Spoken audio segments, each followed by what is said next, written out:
Shalom, shalom, soyez bénis au nom de Jésus. Nous sommes là encore aujourd'hui pour partager la parole de Dieu.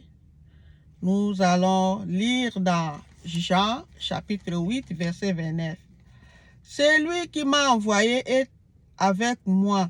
Il ne m'a laissé seul parce que je fais toujours ce qui lui est agréable. Ici, c'est Jésus-Christ qui parle. L'intitulé de tous ces passages à partir du verset 12 dit le discours de Jésus sur sa mission divine. Donc, nous savons que Jésus-Christ était venu sur la terre en mission. Le Père l'a envoyé. Le Père m'a consacré et m'a envoyé. Je suis son envoyé. Donc, il est envoyé ou il était envoyé par le Père. Alors, pendant qu'il parlait, il y a des pharisiens qui lui posaient des questions. Et dans ces passages que nous venons de lui lire, Jésus leur avait donné comme réponse, bien que il y a eu certaines réponses qui ont été données dans les versets précédents. Mais ici où nous sommes, Jésus-Christ dit que celui qui m'a envoyé est avec moi. Donc le Père qui l'a envoyé, il est avec lui et il ne l'a jamais laissé, il ne l'a pas laissé seul parce qu'il fait toujours ce qui lui est agréable, ce qui était agréable au Père. Donc ici Jésus dit que le Père, c'est le Père qui l'a envoyé. Et le Père ne l'avait pas laissé seul pendant sa mission ici sur la terre. Pourquoi le Père ne l'avait pas abandonné? Pourquoi le Père ne l'avait pas laissé seul? C'est parce que Jésus faisait toujours ce qui était agréable au Père. Bien-aimés, en tant que disciples de Christ, nous voulons aussi voir Dieu se manifester. Donc nous voulons même, je peux dire, toujours voir Dieu se manifester dans nos vies. Parce que nous disons toujours que je veux que la main de Dieu soit sur moi. Je veux que Dieu se manifeste, puisse se manifester dans ma vie, dans mon ministère, dans ce que je fais, dans ma famille, dans mes enfants, dans mon entreprise, dans tout ce que je fais. Je veux que Dieu puisse se manifester. Mais ici, nous voyons les secrets de Jésus durant sa mission sur la terre. Il dit qu'il a été toujours accompagné de son Père parce que lui, il faisait des choses qui étaient agréables au Père. Alors, nous sommes appelés aussi à faire des choses qui sont agréables à Dieu. Nous sommes appelés à être agréables à Dieu si nous voulons voir sa présence au milieu de nous. Si nous voulons voir sa main agir en nous. Si nous voulons voir les manifestations ou les bénédictions venant de notre Père, nous devons aussi être agréables ou faire des choses qui seront agréables comme Jésus-Christ l'avait fait ici sur la terre. Quand nous recevons Jésus-Christ, bien-aimé, nous devons nous laisser conduire par le Saint-Esprit. Parce que quand il vient dans notre vie, il vient habiter en nous par la présence du Saint-Esprit. La Bible dit, celui qui n'est pas conduit par l'Esprit de Dieu, il n'est pas enfant de Dieu. L'enfant de Dieu ou un enfant de Dieu, c'est celui qui est conduit par l'Esprit de Dieu. Donc, nous devons nous abandonner entièrement entre les mains de notre Dieu pour que son esprit seul soit en activité, au centre de nos activités, au centre de notre vie. Et c'est pourquoi l'apôtre Paul avait compris cela. Et en le faisant, il est arrivé à dire que ce n'est plus moi qui vis, c'est Christ qui vit en moi. C'est Christ qui vit en moi. Parce qu'il n'avait plus autorité sur lui-même. Il faisait la volonté de Dieu. S'il faut faire quelque chose, s'il faut voyager même, il voulait être conduit par l'Esprit de Dieu. Il voulait toujours avoir l'aval du Saint-Esprit. Il ne peut pas aller quelque part sans l'autorisation du Saint-Esprit. Donc tout ce qu'il faisait, il les soumettait sous la direction du Saint-Esprit. C'est ce que nous devons faire parce que nous devons être les imitateurs de notre Seigneur Jésus-Christ. Il nous a donné l'exemple pour que nous aussi nous puissions faire comme lui a fait. Il est notre modèle. C'est pour cela que nous sommes appelés des disciples de Christ. Alors, pour faire des choses agréables, pour être agréable, nous avons retenu quelques valeurs. Ces valeurs-là sont là pour nous propulser vers cette sorte de vie, ou ce modèle de vie, la vie que Jésus-Christ avait menée ici sur la terre. Et parmi ces choses, nous avons retenu la foi. La foi, c'est la base même. Parce que nous ne pouvons pas parler de Dieu. Nous ne pouvons pas se soumettre à Dieu sans au préalable croire en lui. Donc, la foi, et cette foi-là doit être ferme. Nous sommes sauvés par la grâce, mais au moyen de la foi. C'est Dieu qui nous sauve par sa grâce. Mais nous aussi, nous avons une part. C'est la foi que nous plaçons en sa parole. Cette foi-là doit être une foi ferme, sans douter. Si nous lisons dans Jacques 1, 5 à 8, au verset 8, là, vous allez voir que Dieu qualifie de quelqu'un qui doute comme un homme irrésolu. Un homme qui n'est pas constant. Donc notre foi doit être ferme. Parce que sans la foi, il est impossible de plaire à Dieu. C'est ce que la Bible nous dit. Sans la foi, il est impossible de lui être agréable. Nous devons avoir une foi ferme. Nous avons la foi en Jésus-Christ. Il est notre Seigneur et il est notre Sauveur. Et à cette foi, nous associons aussi l'espérance et la confiance. Tu crois en Dieu et tu dois avoir aussi confiance en ce Dieu-là. La Bible nous dit qu'il est le rémunérateur de ceux qui le cherchent. Donc quand nous nous approchons de Dieu, nous devons croire que ce Dieu existe. Mais quand on s'approche de Dieu avec des doutes, vous doutez déjà, est-ce que ce que j'ai dit, j'aurai la réponse? Est-ce qu'il m'entend? Est-ce que beaucoup de questions, il y a des doutes? Là, Dieu dit dans Jacques, cet homme-là, c'est un homme irrésolu. Il est qualifié comme il est comparable au bruit des flots. Nous devons être fermes dans notre foi et à cette fois, nous devons avoir de l'espérance, espérer aux choses que nous n'avons pas aujourd'hui. Mais avec notre Dieu, nous espérons que nous les aurons. Donc nous espérons aux choses à venir, même l'enlèvement, même les derniers jours, tout ce que nous connaissons, tout ce que nous avons dans les Écritures, ce que nous n'avons pas encore vu, nous espérons que nous les verrons. Donc, à notre foi, nous associons l'espérance et nous associons aussi la confiance. Donc, nous devons avoir confiance en notre Dieu parce que notre Dieu agit. Jésus-Christ même dit que mon Père agit jusqu'à présent.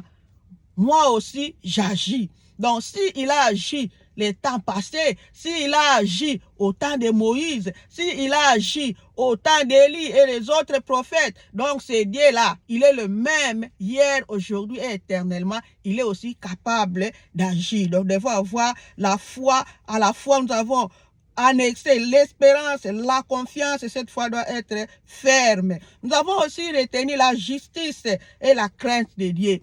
Nous devons marcher dans la crainte de Dieu, bien-aimés. La crainte de Dieu est le commencement de la sagesse. Celui qui est sage, c'est la personne qui craint Dieu. Donc, nous avons la justice et la crainte de Dieu. Nous devons craindre notre Dieu qui est un être suprême, qui est le créateur de l'univers, le créateur de toutes choses. Si nous craignons nos parents, si nous avons de la crainte, le respect, la révérence à nos parents biologiques, à combien plus forte raison, à combien plus forte raison nous aurons la crainte de notre Dieu qui est le Créateur, qui est souverainement élevé. Et la justice, notre Dieu nous dit dans sa parole dans Matthieu 6, 33, de chercher premièrement le royaume des cieux et sa justice. Et le reste nous seront donnés par-dessus. Ce que nous voulons que Dieu puisse nous donner, ce qui est du matériel ou d'autres choses, ou encore les dons spirituels, ou tout ce que vous avez besoin, que Dieu vous donne. Commencez d'abord par chercher son royaume, c'est-à-dire commencez d'abord par faire sa volonté et commencez à pratiquer d'abord la justice de Dieu. Commencez par être juste, car nous sommes justes déjà avec des petites choses. Ce Dieu-là va nous conférer aussi des grandes choses. Il nous voit comment nous gérons les petites choses. On te donne une petite équipe de 5 personnes, 10 personnes, mais tu es là à pratiquer la fraude. Tu dois de l'argent à ces gens-là, mais cet argent, tu commences d'abord à le coiffer, à prendre, à soutirer quelques billets. Là, tu n'es pas juste. Il faut dire oui, là il faut dire oui. Non, là il faut dire non. Pas de parti pris, pas de favoritisme. Nous devons être justes dans nos actions, dans nos dires, dans notre entourage, partout où nous sommes. Donc nous devons chercher la justice de Dieu. Dans la justice sorte la vérité. Donc, nous devons pratiquer la vérité. Nous devons être justes, c'est-à-dire nous devons pratiquer la vérité. Nous devons éviter la fraude, éviter l'escroquerie. Donc, soyons justes, craignons Dieu. Apôtre Pierre dit dans Actes 10, 34, 35, si vous lisez à la maison, que notre Dieu ne fait exception de personne. Mais, partout, celui qui les craint et pratique la justice, lui est agréable. Donc ici, nous parlons de Jésus-Christ qui faisait les choses qui étaient agréables à Dieu. C'est pourquoi Dieu était toujours avec lui. Donc, celui qui pratique la justice, celui qui craint Dieu est agréable à ce Dieu-là. Troisième chose, nous avons retenu, c'est la consécration. Nous devons nous consacrer, car nous sommes en Christ. La Bible dit nous sommes devenus une nouvelle créature. Les choses anciennes sont passées, voici toutes choses sont devenues nouvelles. Donc nous adoptons une nouvelle vie, une nouvelle façon de vivre, une nouvelle façon de voir les choses. Il y a une transformation. Comment nous serons transformés si nous continuons à nous diriger nous-mêmes? Donc nous devons nous consacrer à Dieu. Et Romains 12, 1 nous fait voir comment nous pouvons nous consacrer à Dieu. Voici ce qui est dit ici dans Romains 12, 1. Je vous exhorte donc, frères, par les compassions de Dieu, à offrir vos corps comme un sacrifice vivant, saint, agréable à Dieu, ce qui sera de votre part un culte raisonnable. Donc nous devons nous offrir à Dieu comme des sacrifices vivants, pas des sacrifices morts ou mourants, pas des sacrifices irrésolus, mais nous devons être des sacrifices saints devant notre Dieu. Nous devons être purs. Purs, la pureté des cœurs. Heureux ceux qui ont les cœurs purs, car ils verront Dieu. Nous devons nettoyer nos cœurs. Pas de cœur avec la haine, la rancune.